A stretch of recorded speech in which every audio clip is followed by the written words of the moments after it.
We see at every level of education, from kindergartners being tested by a private psychologist to say that they're gifted, to the various types of ways wealthy people train for tests and manipulate those outcomes.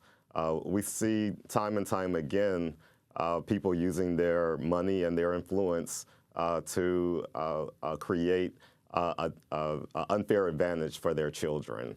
And I'm happy that it's come to light. I think that little subtle things have been happening for quite some time. I think if you don't buy into the notion that rich people are disproportionately smarter than the average person, then there's a lot of things that you would consider pretty fishy.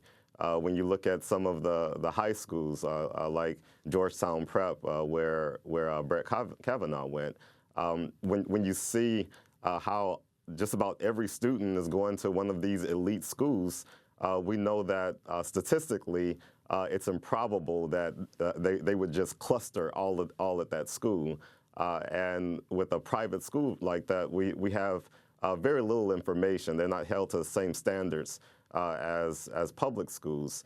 So it is a very clandestine system at some of these elite schools that land all of these wealthy children at some of what's considered our nation's top universities. I hope it's a wake-up call for people who have bought into this system, that people become wealthy because they have worked hard. It's a deception that's pervasive in our society. Among the wealthy, their objective is passive income. You know, they talk actively about making money without working. That's what they talk about in their own social networks. But yet, when they're talking to people who may work for them, they try to make it seem like it's all about working hard. In reality, it should be about working hard. Everybody should work hard for what they have.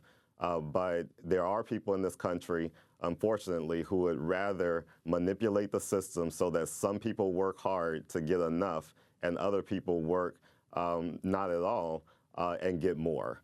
And I think it also does a disservice to their children, because their children will grow up feeling a false sense of entitlement, believing in unearned privilege, believing in inherited wealth, and all of the things that will lead to certain types of predatory behaviors, whether it be predatory lending, manipulating markets,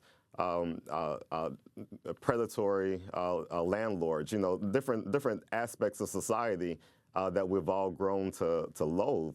All of this is cultivated in these types of environments.